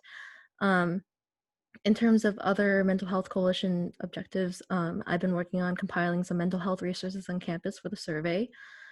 The CLC Thanksgiving event was Sunday. I'd like to thank my committee for helping out. The honor code, I'm still in the process of drafting it, and I've contacted the UIC Pharmacy's Office of Student Affairs to discuss their honor code and how the implementation has gone and how we can borrow from theirs. And I'm still waiting on a response for that, but hopefully we can set up a meeting soon and get that done. That's all for my report. I yield for questions. Thank you. Are there any questions or comments?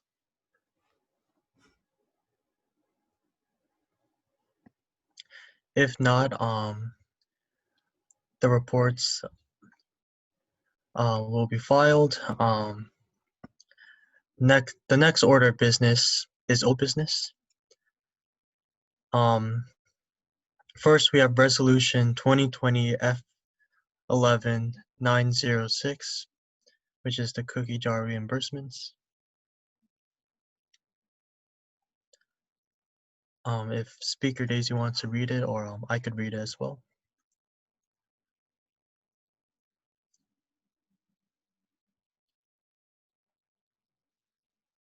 Okay, so I'll read it.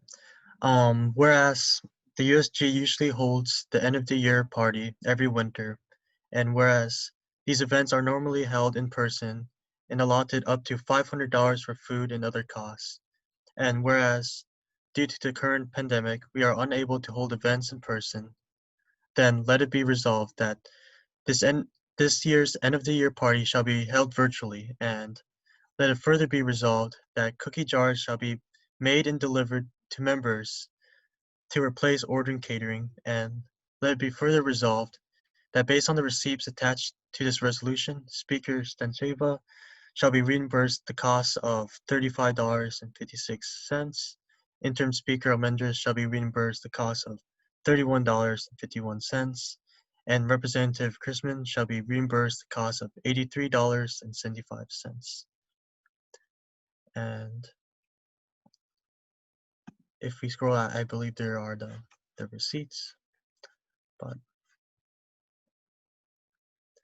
yeah, so I do have an amendment to make to this resolution. It's in regards to my reimbursement. I would like to amend to change $31.51 to $32.71. Could you repeat that, please? Yes, so I would like to change the cost of $31.51 to $32.71. So it's just like a $1.10 difference. So so there has been a motion. Is there a second? A second.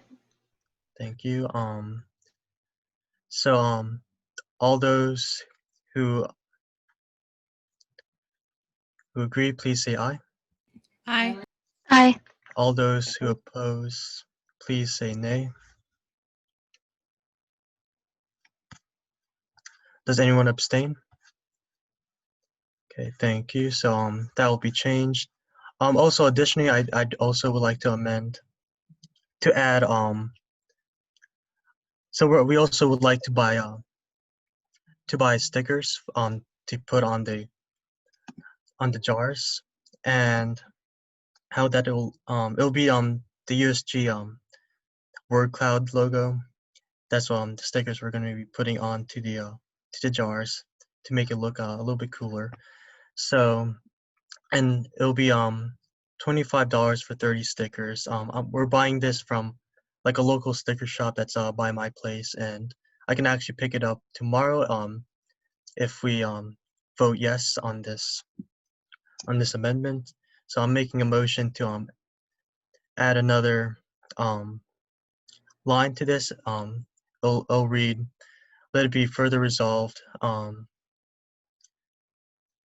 I guess we'll add it to my reimbursement. 32.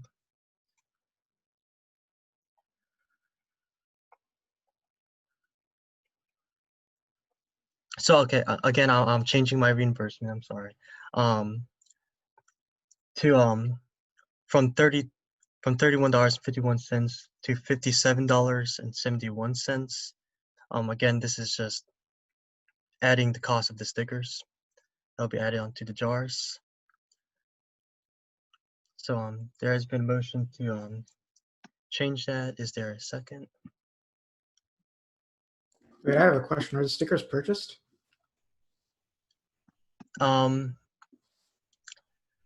No, they'll be purchased tomorrow, but I already made the agreement to pick them up.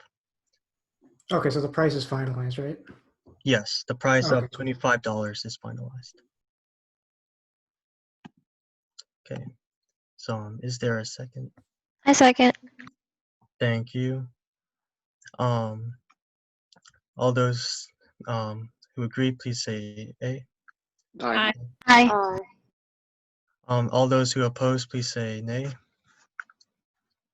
Does anyone abstain? Okay, thank you.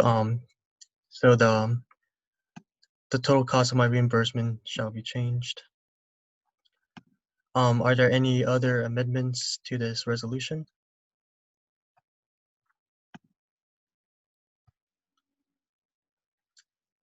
If not, we will be voting on this today.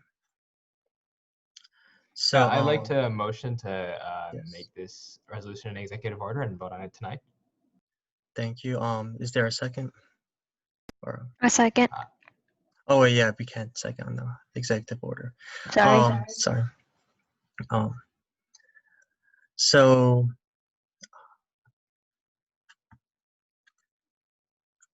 all those in favor, please say aye.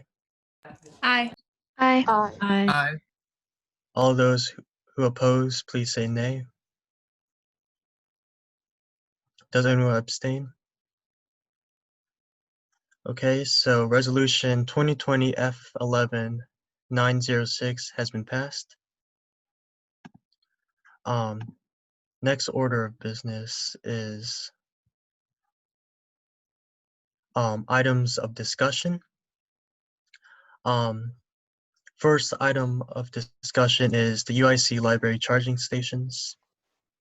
All right, thank you, Matthew. So as all of you guys know, Jennifer Jackson was our guest speaker, and she introduced the library charging stations, and I'm just gonna quickly put the links back in the chat so we can look at them again.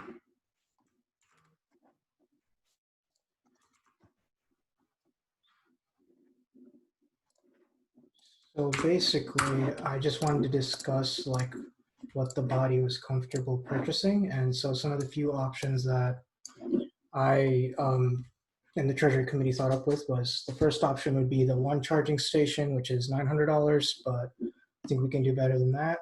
So the second option was 3 of the smaller charging stations, which would be a total of $2,700. And then the option 3 would be one of the multi-device charging lockers, which cost $4,700, but the library said they can do a joint purchase, which they would match $2 for every $1 USG put in for it. And so it would be the one multi-device charging locker with the joint purchase, and then 2 charging stations for the 3rd and 4th floor of the library, which would be a total of $3,367. And then the most expensive option would be USG just purchases the multi-device charging locker and the 2 charging stations. for a price of $6,500. And obviously the charging lockers can be more expensive based off how many bays they have. So right now it's set at 6, but if it was set at 8 or 10, it would be more. So I just kind of wanted to throw that out there and see how much the body wanted to spend on these, because right now we have a budget of $82,535. This is with all the reimbursements, not including the one passed today, and then the $24,000 for stipends. So we still have a lot of money, but I want to let the body kind of discuss how much money they want to spend.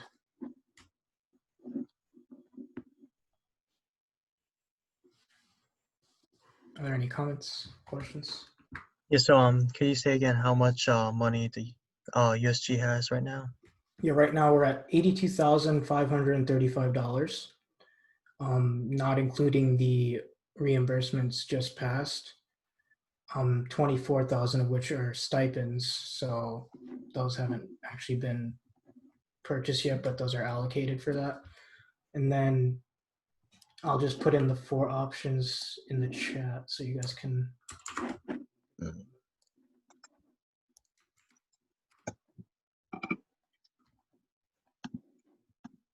We do have a lot of money, so I think like option 3 and 4 are feasible, but I just want to gauge the body's opinions on it.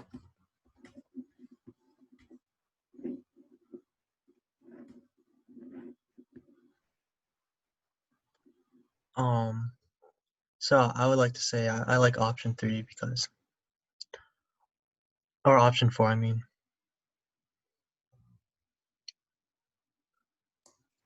Wait, can I ask just what the difference between 3 and 4 are? Yeah, 3 is the joint purchase, so library is going to be matching $2 for each $1 we spend only for the charging locker, and then option 4 is just USG purchases it outright, which would make it logistically easier because I actually don't know the logistics behind joint purchasing. But yeah. Also, this is not like the official cost. I don't know the cost of like adding the custom decals or whatever on there, and so this is just like an estimate. Well, adding custom decals could be as simple as just buying a sticker and slapping that on. I mean, right? It doesn't have to be too expensive. I have a question.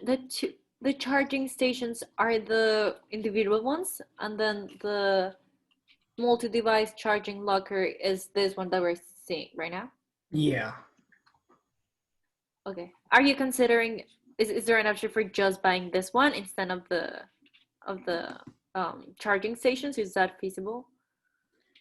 We could do that, but I know like in our talks with the library, they were really excited about having like a single charging stations for the 3rd and 4th floor where there's a lot of people studying and people don't want their phones and stuff. But like, yeah, if the body was more comfortable with only purchasing the multi-device charging locker, but I think it would be better to, if we were to do that, it would just be better to just do the joint purchase and then purchase the other 2, because then the library would be getting more bang for their buck. But if the body is fine with purchasing everything outright and then spending the $6,500, I can tell the library that the body's comfortable with that.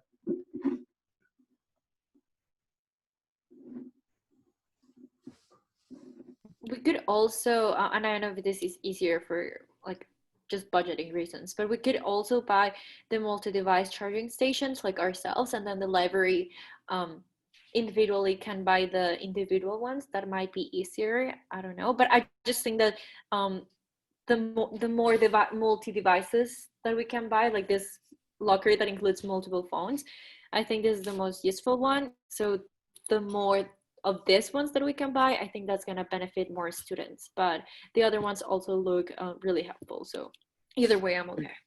Yeah, just to clarify, the other ones do charge up to 9 devices, but they don't have a locker. So that's just the only difference, I think. Can people leave the phone there? Like, is there a locker, or it's just like the cable? Yeah, it's just the cable, yeah. But I think what they said in our committee meeting was that, like it would be next to like high traffic areas where people are studying, so they kind of can keep an eye on their devices, unlike the Idea Commons where people are kind of walking around and doing stuff. I think the locker would make everyone feel a lot more comfortable. I know that I wouldn't leave my phone there if there wasn't like a locker. Yeah, I was gonna say there's been a lot of theft on campus, so like I don't think many people would be comfortable just leaving their phones out. It would be better for the locker option, in my opinion. I mean, we have lockers right now in the student centers, and they're super, super like well used. No, sorry, not student centers. In UH, right? Like there's one on the like that like sitting area, and from what I've seen, like they're like very, very popular. Okay, cool. Yeah, so I'll definitely. Yeah, my idea was definitely to purchase the locker for the Idea Commons, but I just still want to gauge the response on purchasing the smaller ones for the third and fourth floors where there isn't a locker, but it would be near like desks, so the students kind of studying at those tables would kind of be next to the charging stations. But if the body thinks those are something that students would feel uncomfortable using, then I can definitely remove those.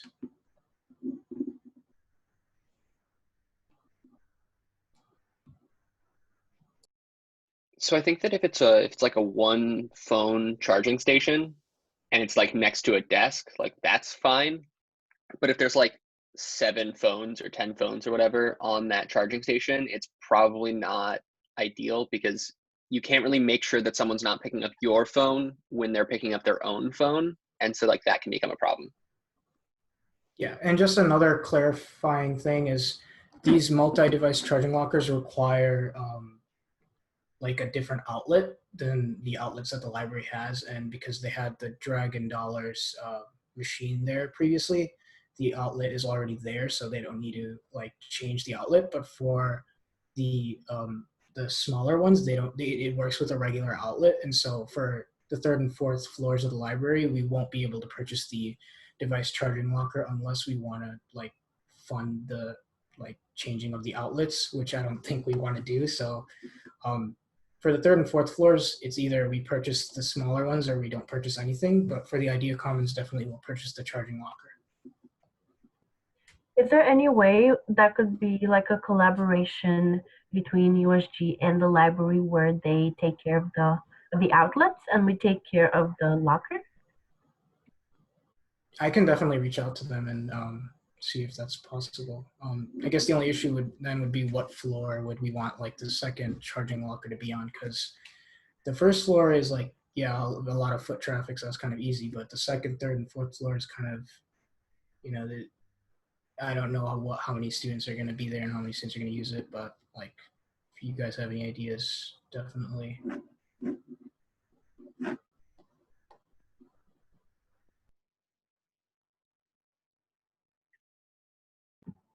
So in my experience, I think the second floor is very used because that's where the computers are at, the first and the second one.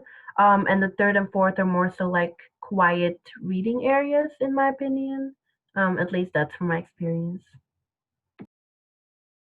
Okay, cool. I'll definitely send out a survey to all the members, and you guys can vote on like what options are best for you, and I'll definitely add the 2 charging locker option, and then I'll let you guys know what the results are for that.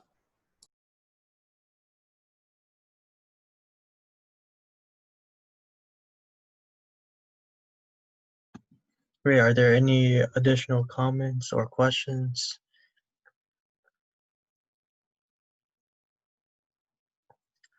Okay, if not, we'll move on to our second item for discussion, which is the end of the year party. We'll be deciding on a day and time in this discussion. So yeah, we're thinking of having the end of the year party like after finals. We'll give it like a week after finals, so then people can just settle back and relax after like taking their final exams. So yeah, what do you guys think of that? Like, would that work for you? Like a week after finals or so? Yeah, I think it'd be fine with me. I mean, I'd rather do it after than instead of like before or like during finals week. Yeah, so I believe Daisy and I were talking about um having it on the 18th or 19th of December. So I don't know what day do you think would work best for you? So the 18th is on a Friday and the 19th is on a Saturday. Matthew, I think this might be an okay suggestion, but maybe you might want to do a poll because there might be some of us who may be busy on Friday night, or the opposite, they may be busy on a Saturday night. So I think maybe a poll might be a good idea. Yeah, we can I send can out a do survey. I'll do that right now. Okay, yeah. I think there's a poll option in Zoom. Is there not? Okay. Yeah, so Daisy is creating the poll, I believe.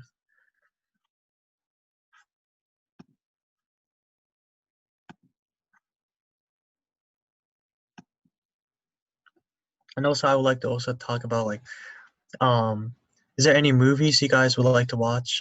It'll be played at the end of the event. Like my suggestion is Elf. It's been a while since I've watched it, but I feel like it's a very funny movie.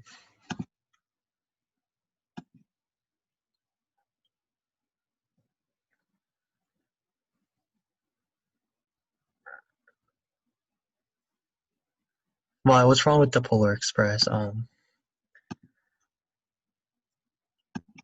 I vote for Polar Express.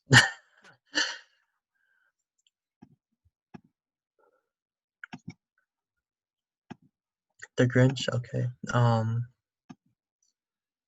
Yeah. Give us more suggestions. Maybe we can even vote on one.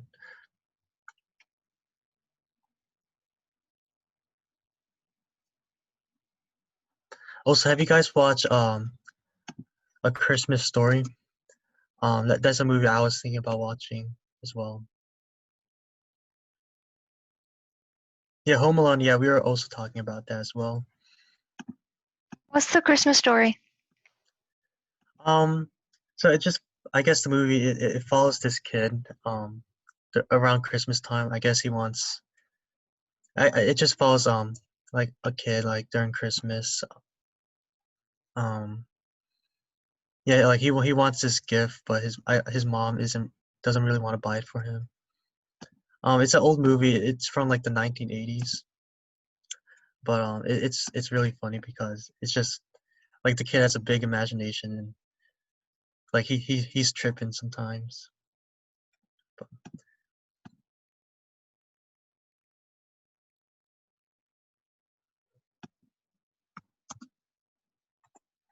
Okay, so yeah, put your nominees in the chat, and we'll decide on one once we get the poll out.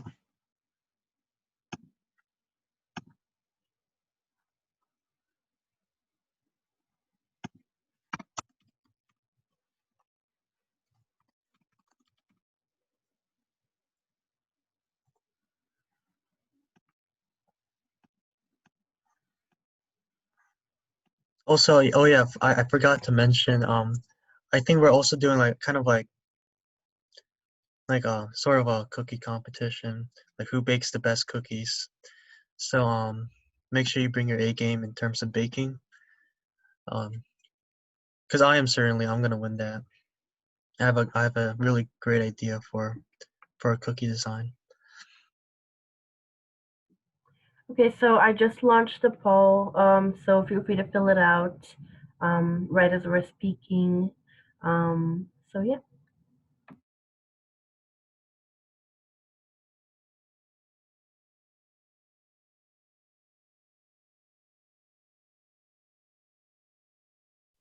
What if you don't know yet because of like work, like the schedule isn't out yet? I'm not too sure, and honestly, that's the case with me too. I think just hope for the best. Okay. I don't know what else to tell you. It's because we're planning to have the event to start at 6 p.m., right? Central Time.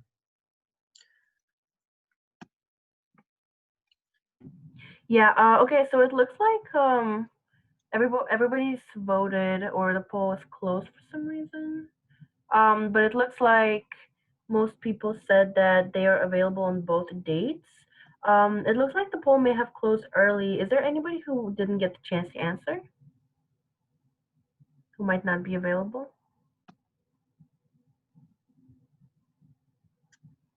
Okay. So it looks like people are available on both dates, so we can just go from there. Okay.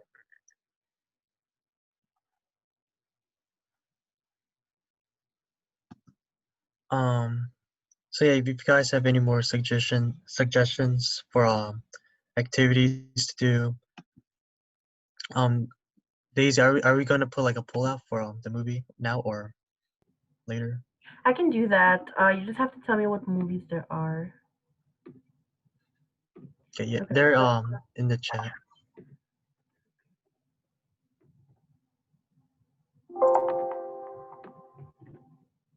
My laptop is still super slow. I'm really sorry about that. It's okay. I'll work on it, and then we can, like, if you want to either keep talking about this topic or keep talking about the next item for discussion, we can come back to this. Yeah. So just the last thing I want to add is the Secret Santa. It's nothing big, just a card, a handmade card, and you'll be sending it to whoever you get. So yeah, if you want to participate in that, we have your response from the survey, but if you didn't get a chance to respond to that, or you said no originally but you want to join, please email me or Daisy, and we'll add you to the Secret Santa.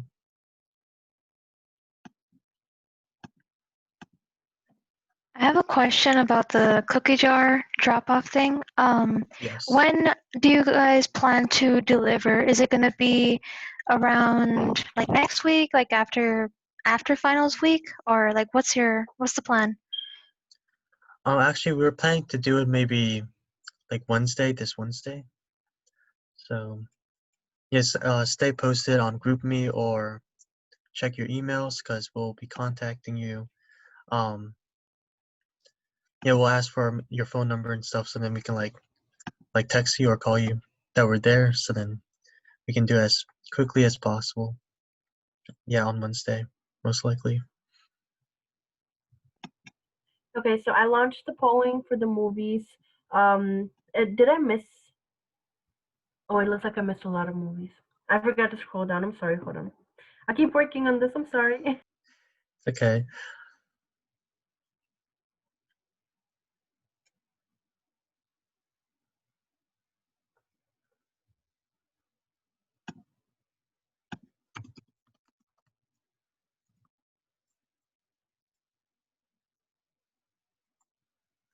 Another question. I'm sorry. Yes. Have you, Daisy, ever thought about like the theme for the end of the year party? Or it's just, like how just comfortable wear for the party? Yeah, it's just gonna be chill. Like winter break type of time to just relax and drink some hot cocoa, which by the way is also gonna be included with the jars. So yeah. Okay, thank you.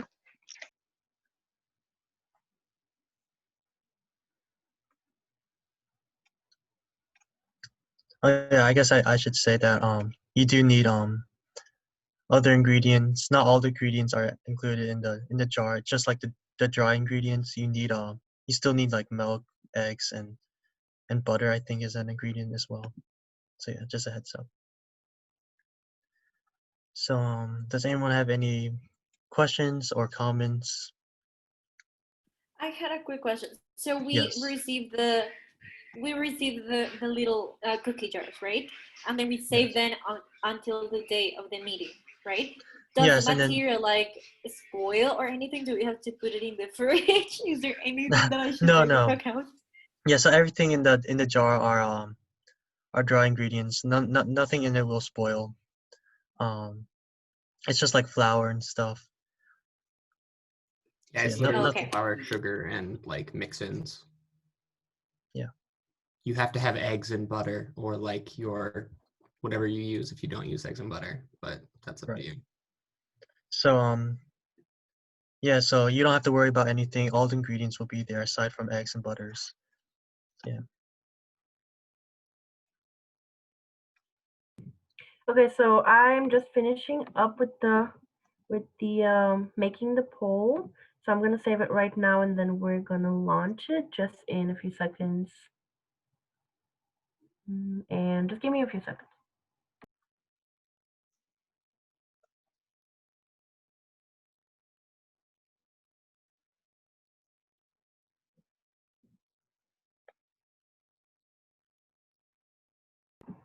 Now I think that's everything, but please let me know if there's, a movie that I missed.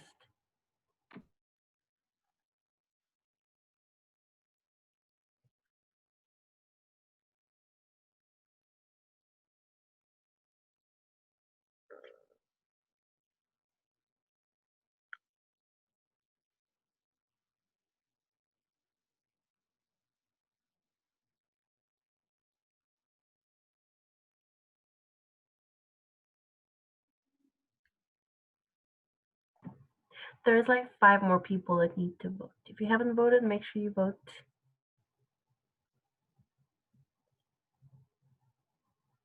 I'll give you like 10 more seconds.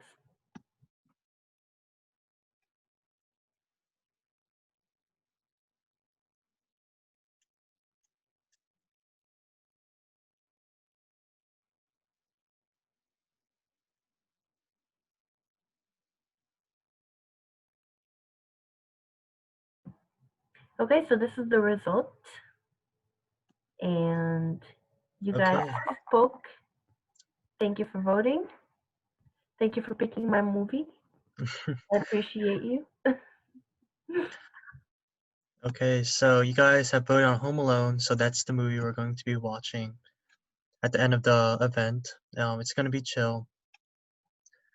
The first Home Alone, I think, right? That's the one we had in mind. Yeah, the first one, the classic one. Yeah, so yeah, the first Home Alone. You can watch it while we're eating our cookies and drinking our hot chocolate, and we can talk to each other in the chat. So yeah, it's gonna be chill. So does anyone have any questions or comments? I just have a comment. So the place that Home Alone was filmed at is actually like only about 30 minutes away from Chicago. It's like 30 minutes north in like the Evanston area. So if you guys want to check it out, I've been there. I have a picture. There's like a bunch of tourists that go there. But yeah, I would recommend checking it out if you need something fun to do.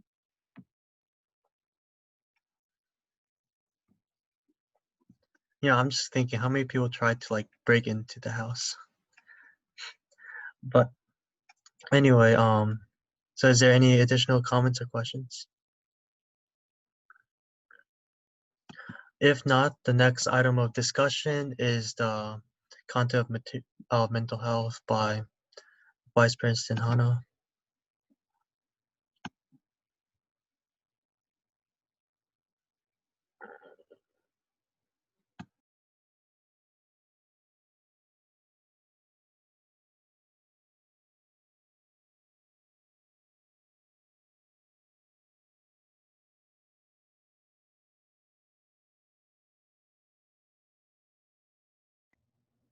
I don't see her on the call. Okay. So, can anyone speak about this item discussion?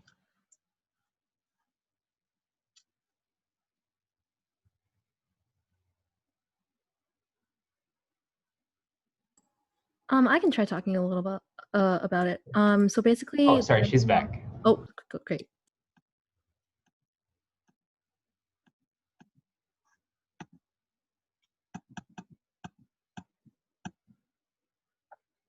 Okay.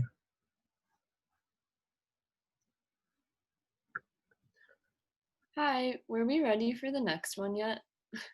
Yes, we're ready for your Okay, sorry. topic. My internet always cuts out at the exact moment I need to like say something. Um, anyway, so I kind of explained the concept in my report, but if we want to introduce the idea of mental health days being like an excused absence, and then we would have to anticipate, not anticipate, but do a lot of research into how to make that work because there are states that have made it mandatory, but those are only for like K through 12 grade students. So what does that look like in college where you have like an excused mental health day?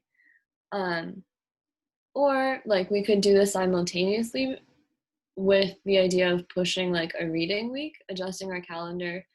It would look a little similar to U of I in that you have a week before finals where you get to kind of like catch up on whatever you need to be doing to study for your finals.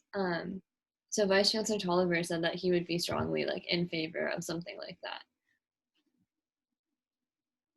But can I just get everyone's like general thoughts, opinions?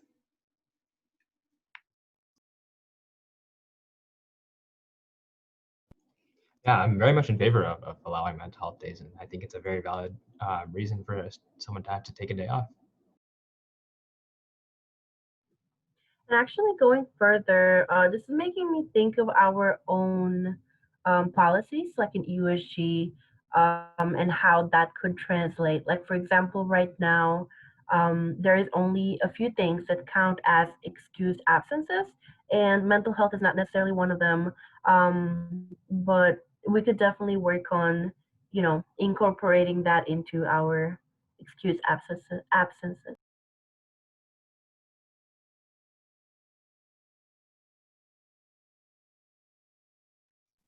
I agree with Daisy, and also was thinking about because I agree with the concept, but then there's also a part that not many, there would be some who are in favor of this, but there would be many people who would not be in favor, and so they would likely ask the next question, or what is considered a day off for students? Like, what exactly would they be facing, or what are they going through that would make them not want to be part of in class? So that could be something to discuss as well. Yeah, I think the answer is just kind of whenever a student feels like they need to take a break. And I think that that's just kind of the acceptable answer for that. Like, I don't think any other school that has these kind of things is like, oh, they have to like have a diagnosed mental disorder or like anything like that. They're just kind of like, if a student feels that they need to take a break for any reason, they're allowed to do that. It's just kind of what it is, I think, at least. Makes sense. And then there's also like I feel like a second part to your question is like what a student is expected of after they take a mental health day.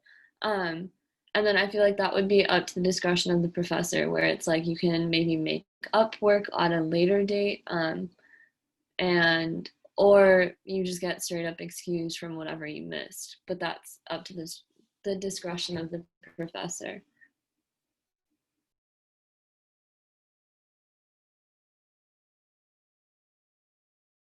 Does anyone have any comments on what a potential barrier could be? Also, it's likelier that we're able to push for like a reading week before we're able to get like mental health days as a fully approved concept. But yeah, if anyone has any like potential barriers that they see. A barrier I can see is just like people making up excuses. Like maybe they're not like they don't really have any like stress or mental health issues. They're just like lazy and want to take the day off, and they might use this as a way to get out of class or something. I feel like that's valid. I feel like if someone doesn't want the class, even if it's just like for laziness, like even if they're lazy, they're still just taking a break. like a mental break from the class. So I think that would still be okay. As long as it doesn't get abused, like I think it might be a good idea to have like a limit on it, on how many days you can take, so that people don't like abuse it. But other than that, there's not much you can do about people who take it just because they want to take it. And I think it's okay to take it just because you want to.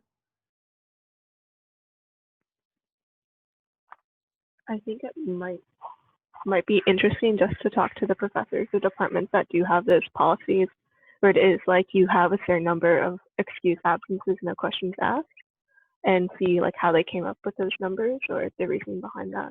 Just because I know some professors may be against it, but there are other professors, like I know in the English department, they have a certain like department-wide policy towards absences.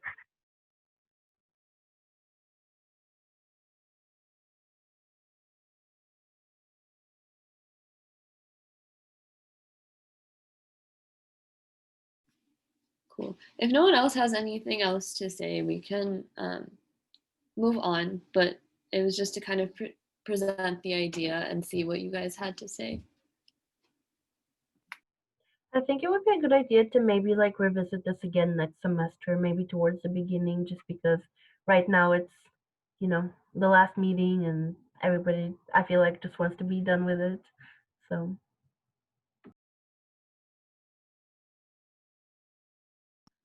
This might be like a kind of a different branch, but do professors get like mental health days as well? Because they have to be stressed too sometimes. I think professors should, but they definitely do not.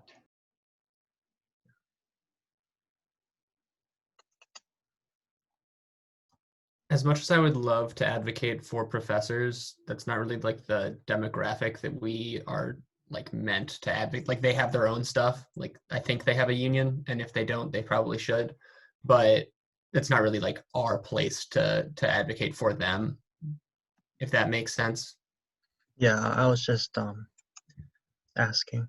Yeah, I think it's a good point. And I think they deserve it, like Wasson said, but yeah. Yeah, and also I have had professors who cancel because of like mental health issues. So it's not like, I mean, like I don't know if many professors do it or not, but they could cancel class for that reason. Yeah, again, there's nothing that's like stopping them from canceling class for any reason. Like we're kind of beholden to them, not the other way around. So that checks out, yeah.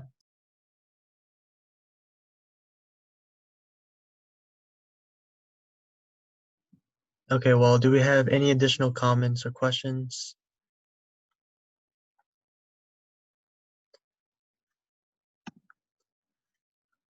But if not,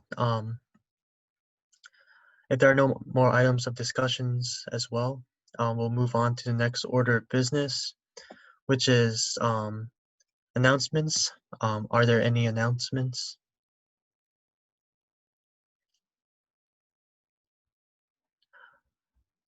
If there are no announcements, we'll move on to the next order of business, which is adjournment. Yeah, so is there a motion to adjourn the meeting?